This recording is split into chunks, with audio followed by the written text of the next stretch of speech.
Topic है 6 वाला, speed of sound in a different media.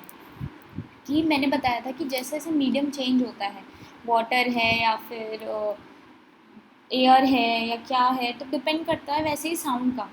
जैसे है ना, अगर थोड़ा सा थिक मीडियम होगा तो टाइम लगेगा। जैसे फॉर एग्जांपल तुम ये इमेजिन करो कि तुम्हें एक रूम में एंटर कर रही हो, ठीक है।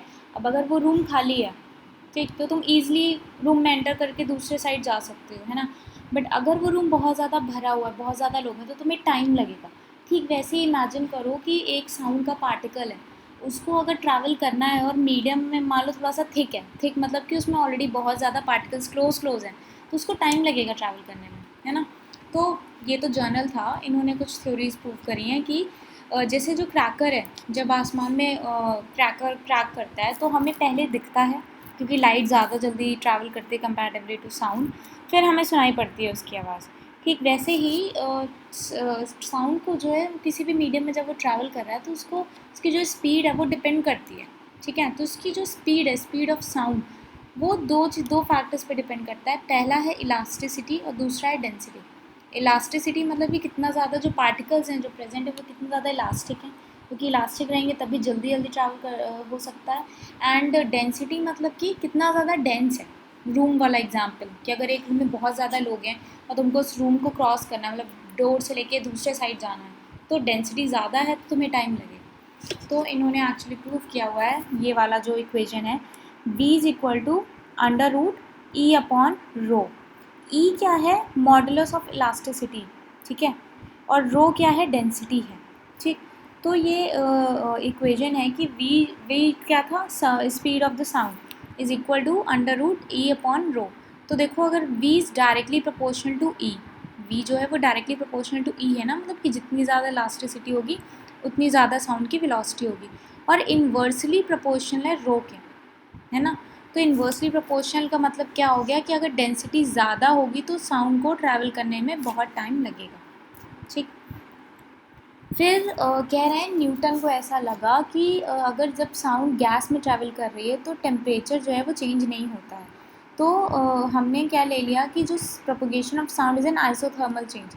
आइसोथर्मल चेंज में मतलब होता है कि टेम्परेचर जो है वो हमारा चेंज नहीं होता है। तो ई को हमने पी से रिप्लेस कर दिया, ठीक।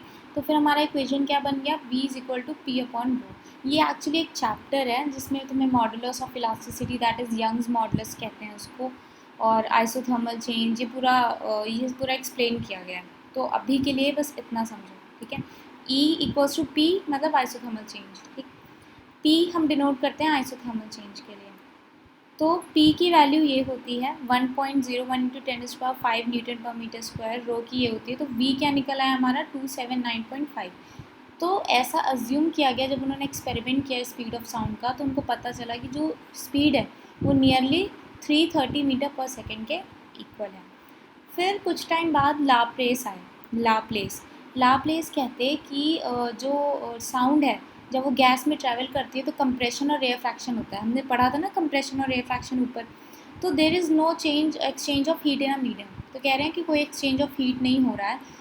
तो लाप्लेस के अकॉर्डिंग जो मॉडुलस ऑफ इलास्टिसिटी है ई, यहाँ पे भी वही था, ये मॉडुलस ऑफ इलास्टिसिटी ई, वो इक्वल्स टू है गामा, इस वाई जैसा ही बना है, इसको गामा कहते हैं। और पी क्या था हमारा?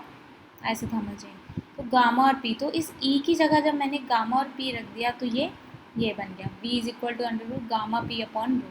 ये कुछ नहीं है, बस ये 3 इक्वेशन है, उससे तुम्हें डिराइव करना है कि हाँ ऐसा हो रहा है तो क्यों हो रहा है, सिंपल।